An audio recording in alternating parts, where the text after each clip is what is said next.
Fábio Silva, Rede Muda Mundo, nosso 6º episódio do nosso podcast chamado Caminhos. Recebendo hoje aqui a doutora Inês Coimbra, procuradora-geral do Estado de São Paulo. Conheci a doutora Inês na Brasil Conference 2022. Palestrante, tive muita vontade de conversar com alguém que chamou a atenção de todo mundo pelo seu engajamento, pela sua força, pela sua verdade, e posso dizer que me tornei amigo.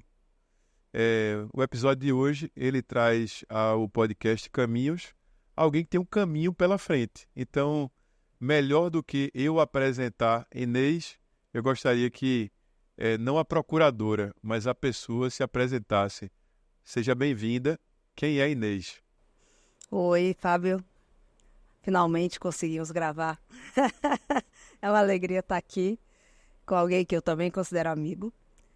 Bom, eu sou Inês Coimbra, sou a mãe do João e da Helena, filha da Tânia e do Gastão, que morreu muito jovem, e neta de Valdir e Leonícia, que foram avós que me formaram em larga medida. Sou advogada, procuradora de carreira já há 20 anos, fiz 20 anos de carreira.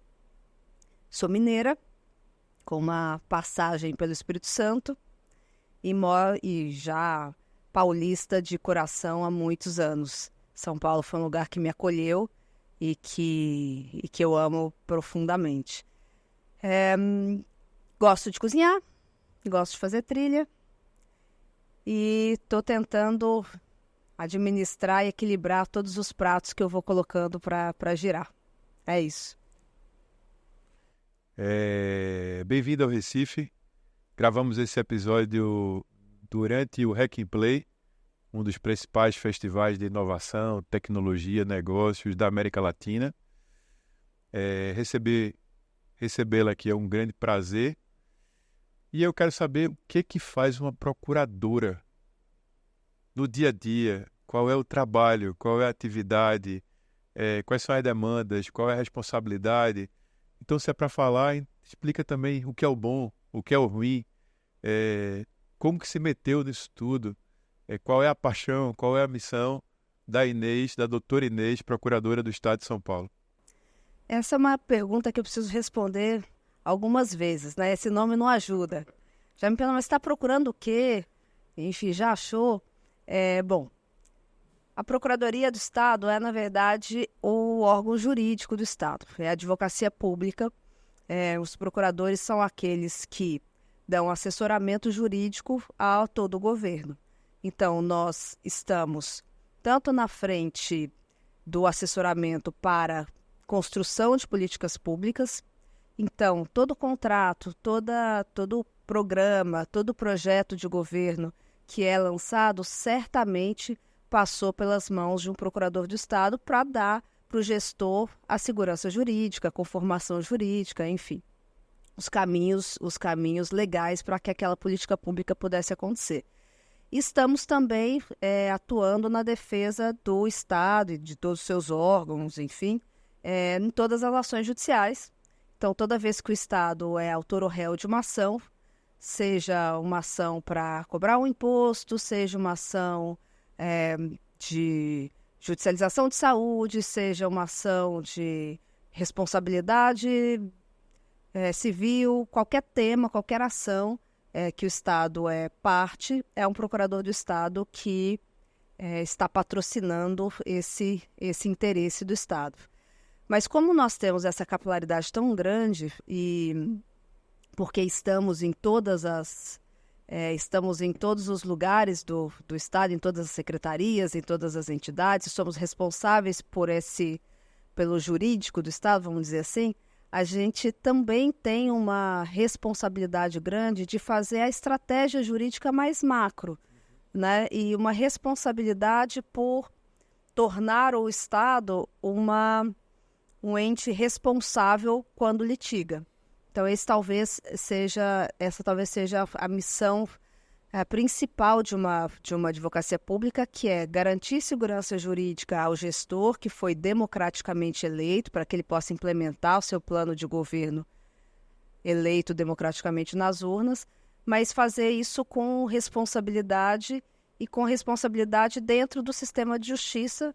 A advocacia pública é função essencial à justiça, está lá na Constituição dito assim, e isso nos traz uma responsabilidade de atuar para que o sistema seja mais eficiente.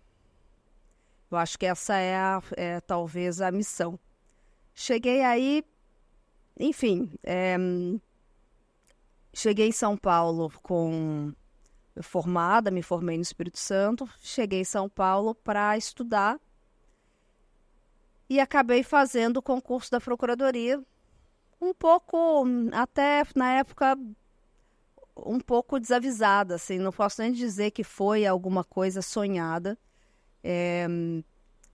mas brinco que eu atirei no que vi, acertei o que não vi, porque se eu tivesse que voltar no tempo, eu não teria feito outra coisa. Então, nesse aspecto, foi um acerto.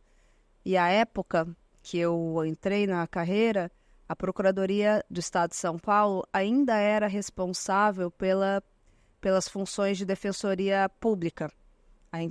Até então não existia defensoria pública como carreira independente, estruturada. E foi a minha primeira atuação. E eu também acho que foi eu acho que eu acabei dando muita sorte de ter tido essa oportunidade, que me fez aprender bastante. Foi uma grande escola. Doutora Inês, nosso podcast chama-se Caminhos. A senhora é a primeira mulher negra procuradora-geral do Estado de São Paulo. É uma mudança de caminho para a Procuradoria, para São Paulo e para esse setor que a senhora está inserida? Eu acho que sim. Acho que a minha nomeação, ou esse aspecto, né, da minha nomeação, acabou permitindo que a gente trouxesse para dentro da instituição essa discussão sobre equidade racial, sobre a nossa composição, sobre pensar em como a gente consegue fazer para sermos uma instituição mais diversa. Acho que esse foi um efeito positivo, e eu encontrei, claro, muito eco dentro da instituição, né? Apesar, assim, eu pautei esse assunto, mas existia muita receptividade para que essa questão fosse debatida e para que a gente pudesse entender como fazer para melhorar isso. E essa é uma discussão de todas as carreiras jurídicas, na verdade, né? Todos estão pensando em estão olhando para dentro e se perguntando talvez como fazer para ampliar essa diversidade, tanto por uma questão de gênero, por uma questão racial. Esse é um questionamento que tá perpassando o sistema de justiça de uma forma geral. Numa aferição de que é preciso trazer para o sistema a diversidade para que ele gere maior eficiência. Então, acho que essa é uma mudança de caminho, sim. Talvez mais lenta do que a gente gostaria, mas eu acho que essa questão tem sido, sim, cada vez mais debatida, e há cada vez mais institucionalização que permita esse tipo de discussão em todos os âmbitos, de todas as carreiras jurídicas que compõem o sistema de justiça. A gente estava batendo papo no nosso almoço e falando sobre a preocupação de um tema como esse virar lacração, a necessidade de uma temática da diversidade, de tantas outras importantes pautas, não se tornar um movimento partidário. Nós estamos no meio da consciência negra. Quais são os maiores desafios, como mulher, como negra, estando nesse lugar que a senhora está? Eu acho que o maior desafio é mesmo promover uma sensibilização do entorno, afastando essa discussão dessa pauta partidária. Eu realmente não acredito na equidade de raça, de gênero, ou na diversidade e na inclusão como um movimento partidário. Eu acho que é um movimento civilizatório, construir uma sociedade que promova igualdade de condições para todos, independente de qualquer marcador social. Eu acho que é o interesse de todos, né? Eu acho que não é não pode ser tratado como uma questão partidária, sob pena de parecer que para alguém interessa que isso não aconteça, né? Eu acho que é um ganho, o ganho para todos, é um ganho social, é uma medida civilizatória. Então, mas eu acho que, assim, de fato, isso que a gente estava chamando de militância de lacração ajuda muito pouco, né? Porque você acaba, embora possa promover assim dar um gostinho bom para quem fez e você ter uma validação daquele mesmo grupo, ela não promove nenhum tipo de transformação e não permite nenhum tipo de diálogo. Pelo contrário, só vai validando e revalidando conceitos já formados de grupos que estão fechados em si mesmos. Então, acho pouco eficiente, na verdade. Pode até gerar assim, algum tipo de prazer no momento, gerar muitos likes, enfim, mas acho que são as pessoas falando para suas próprias bolhas. Isso constrói muito pouca transformação na prática, né? Na vida de quem realmente precisa ser impactado. A senhora é procuradora há 18 anos. 20. Está dentro da máquina pública, com toda a burocracia da máquina pública, com todas essas questões de gênero, de raça. Mas eu percebi lá na Brasil Conference, foi o que mais me chamou a atenção. Percebo hoje na hora do almoço, percebo aqui, seu olho continuar brilhando quando continua falando sobre tudo isso. Tem a ver com propósito, missão, senso de causa. Como se manter assim? Porque eu acho que é uma das características dessa dura rotina, desse ambiente, é perder esse sopro, perder esse olho que brilha. Como se manter assim nesse lugar de eu estou aqui para resolver porque tem gente lá fora precisando? Eu acho que assim, o serviço público, ele traz para a gente algo que tantas empresas às vezes pagam uma fortuna para trazer para os seus colaboradores, que é senso de propósito. Está dado. Em qualquer lugar dentro do serviço público que você esteja, o senso de propósito está dado.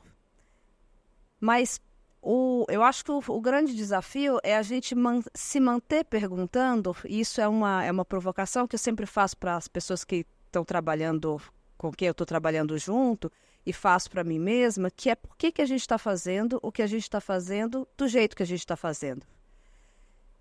E é sempre importante fazer essa pergunta, na vida, na verdade, mas no trabalho dentro do serviço público mais ainda, porque isso nos permite sempre a possibilidade de mudar e talvez achar mais algum espaço de transformação. Então, eu acho que o que me move é também o maior desafio, é também às vezes o que me cansa, mas o que me exige, mas o que me move é a possibilidade de transformar. E transformar, às vezes, pequenas coisas, de mudar um pouco a realidade.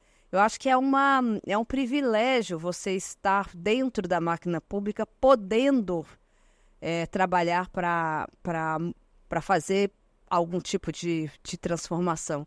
Então, talvez esse brilho nos olhos que eu acho que eu ainda tenho, sim, eu ainda tenho, me sinto motivada e empolgada, é porque há ainda muito o que transformar. E há muita gente a fim de transformar. O serviço público também tem essa característica que você não faz nada sozinho. Não existe um movimento solitário no serviço público que realmente gere algum produto significativo. Toda transformação que é possível, ela só é possível quando o movimento for fruto de trabalho em equipe. E tem muita gente afim, tem muita gente engajada, tem muita gente com esse senso de propósito. E isso é muito legal. É também uma coisa que vai alimentando, né? A equipe vai alimentando o outro com essa percepção. Então, muitas vezes as coisas não dão certo como a gente gostaria, ou no tempo que a gente gostaria. Mas quando dá, e algumas vezes dá, é muito legal. Então, acho que isso é o que me mantém animada, motivada, é a possibilidade de fazer diferente.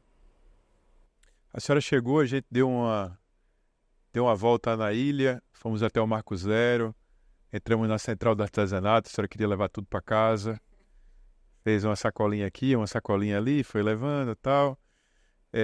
Passou pela rua do Bom Jesus, que é a rua que a gente está, chamada Rua dos Judeus, ao lado da sinagoga.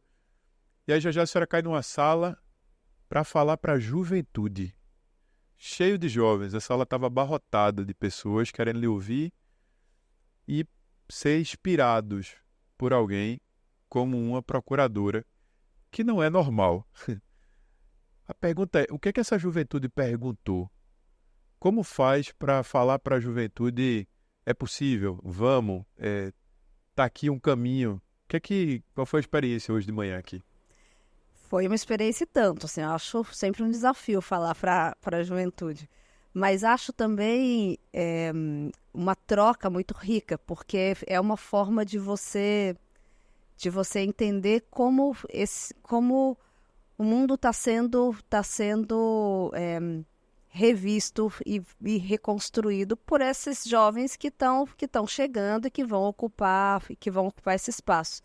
Eu ainda tenho um certo estranhamento de parecer que a minha trajetória é inspiradora de alguém. Então, eu tenho dificuldade de ficar nesse lugar. Mas eu acho que, especialmente, acho que o mais rico dessa troca foi dizer que o que a gente precisa é ir fazendo. Assim, e ir sonhando, que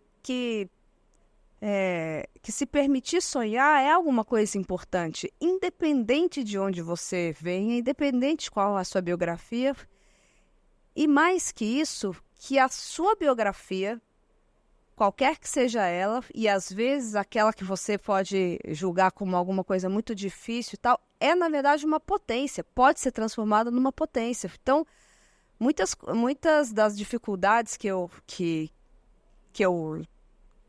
tenho, que eu colecionei na vida, e todo mundo tem as suas, mas me ajudam a enfrentar as coisas que eu preciso enfrentar hoje. Então, eu acho que conseguir fazer um movimento de transformar a sua história numa potência para te mover para frente e se permitir sonhar, eu acho que isso talvez tenha sido a tônica da nossa conversa de hoje.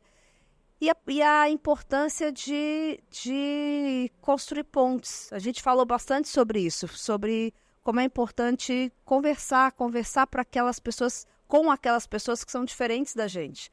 E ouvir, né? E fazer uma escuta verdadeira e conseguir falar para a gente poder realmente criar caminhos de encontro, né?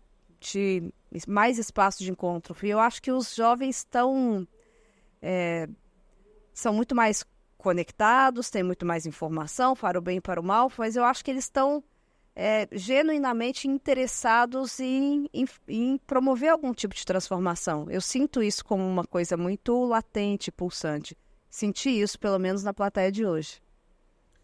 Nós somos um ecossistema de inovação social, impacto, engajamento. Temos algumas iniciativas, Transforma, Porto Social, Novo Jeito, Casa Zero, Fábrica do Bem. A Fábrica do Bem é uma iniciativa que cuida da vida socioemocional das pessoas. É uma startup que desenvolve programas para lideranças sociais e também para executivas, pessoas de alta performance, gente que cuida de muita gente e muitas vezes não cuida de si próprio. A pergunta é o seguinte: como que uma mulher negra, procuradora-geral do Estado de São Paulo, com a trajetória de vida que a senhora tem, que vira e mexe está em algum lugar do país também falando em outras procuradorias, fóruns. A senhora sai daqui, nesse próximo sábado, a senhora está em Nova York, na Colômbia, para uma imersão com a Comunitas. O que é que a senhora faz para cuidar da senhora? Assim, a gente hoje de manhã também falou um pouco sobre isso. Qual é a pauta do dia para a saúde mental? Aí não é da procuradora, é falando sobre a pessoa Inês, como que ela se cuida. Eu acho que assim, o primeiro passo é aceitar que em algum momento algum pratinho vai estar mais embaixo e que é impossível tirar 10 em tudo. E isso não é uma coisa fácil. É muito fácil de falar, mas não é fácil de fazer.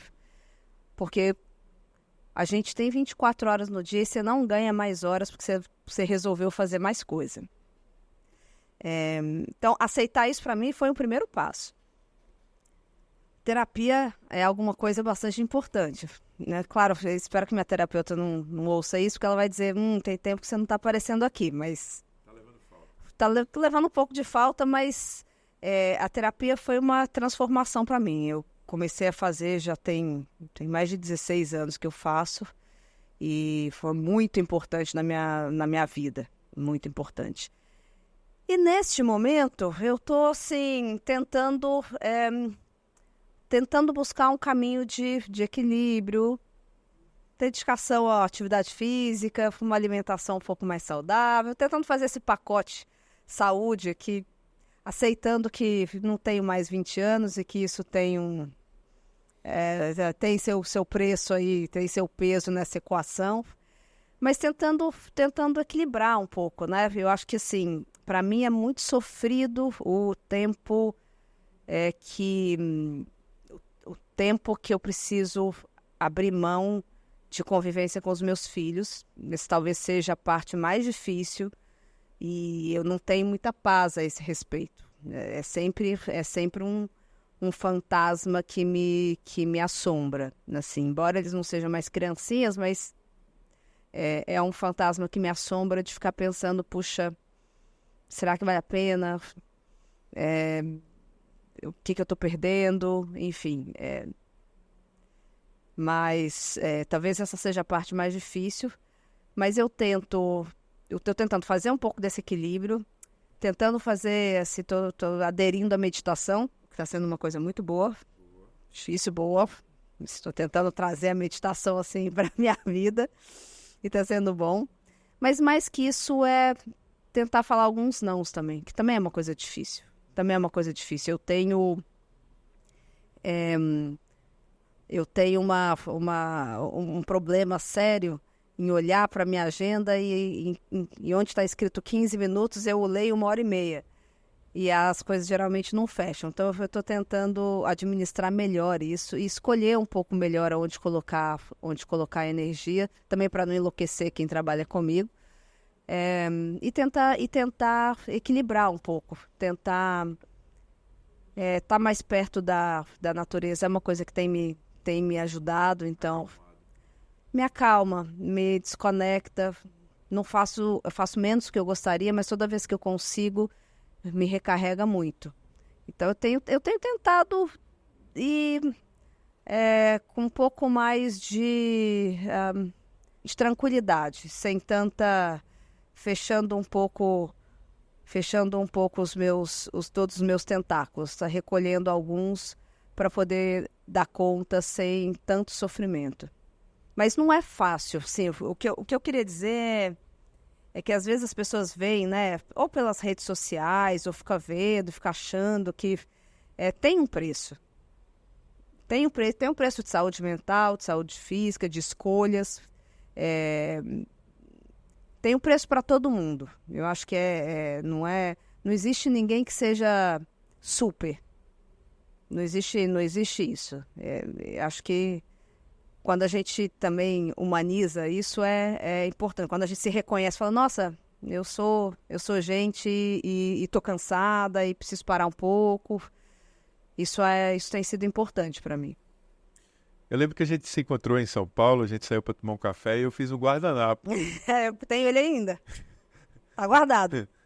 Fiz lá as observações, lhe ouvindo, e tenho percebido preocupações que estavam aí, mas agora elas ficaram um pouco mais deflagradas, de se cuidar mais, de olhar mais para si. Você viu que tava tudo escrito lá no guardanapo. Você falou, qual coisa é para uma agenda? Tô tentando resolver. Cuidar de si. Tem várias coisas. O guardanapo tá bem guardadinho. Minha amiga, a gente, como Rede Muda Mundo, eu quero te agradecer demais por estar aqui, por visitar, por experimentar, por colocar o pé na nossa terra durante um momento tão importante do ano. Mas eu também queria te fazer um pedido. Nós, como ecossistema social, nós temos uma rede muito grande de projetos e iniciativas sociais espalhadas pelo Brasil. Nós somos do Recife, que explode para o país, e hoje algumas das nossas iniciativas já fez a internacionalização, Portugal, Chile. Mas falando sobre o Brasil, o que a gente mais gosta é de cuidar de líderes sociais, os pequenos empreendedores sociais, que são mais de 7.000.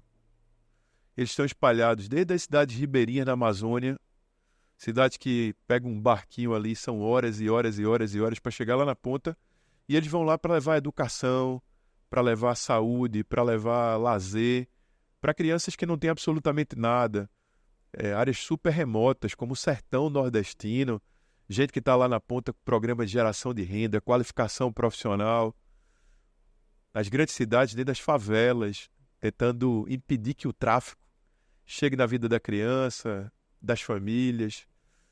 Chegamos também a alguns projetos de comunidades quilombolas, aldeias indígenas. Então, tem uma diversidade muito grande aqui de empreendedores micro-sociais. Inês, 85% dessas lideranças são mulheres. Gente que sofreu uma dor pessoal, um trauma, perdeu um filho para o tráfico, percebeu que sua comunidade precisava viver uma outra história. Ou gente que está pagando um preço pessoal muito grande com a pauta da promoção do bem comum. A gente cuida da saúde mental dessas pessoas, a gente qualifica eles através do Porto Social, a gente entrega para eles voluntariado a partir da plataforma do Transforma. Nosso sonho é fazer casas zeros em vários lugares do Brasil para eles terem sua sede, seus encontros de troca de comunidade. Mas essas mulheres pensam em parar todos os dias. Porque a gente chama também que elas são as heroínas invisíveis. A gente está lá na ponta cuidando de muita gente e às vezes ninguém cuida delas. A pergunta é como que a gente faz nesse momento para finalizar o nosso podcast Caminhos, como que a gente pode entregar através da sua vida um caminho para elas, de dizer assim, tô aqui, tamo junto. Então, vira para a câmera para falar para elas. O que eu queria dizer é o seguinte, é muito difícil, muitas vezes, a gente continuar, apesar das adversidades que aparecem. Porque, acima de tudo, somos todos humanos. Nós nos cansamos, nós nos frustramos. É difícil quando a gente cuida e tem pouca gente para cuidar da gente. Mas eu acho que há um movimento muito grande, e eu estou aqui como parte desse movimento, de uma rede que talvez não se conheça pessoalmente, mas se conecta em propósito para fazer uma transformação. E é muito importante entender que cada pequeno passo, que é algo que pode parecer muito pequeno, é, na verdade, uma peça dessa grande rede e que é o que vai fazer a transformação, que vai trazer uma transformação social e de verdade. E quando a coisa apertar, peçam ajuda. Peçam ajuda, não sejam heroínas solitárias. Podem até ser heroínas, mas não sejam solitárias. Usem as suas redes de apoio. Isso é muito importante, isso faz muita diferença. E não tem problema ser vulnerável, não tem problema ser frágil, e não tem problema chorar, e não tem problema cansar, e não tem problema pensar em desistir. respira, procura sua rede e segue em frente, que nós estamos juntas. Obrigado. Obrigada.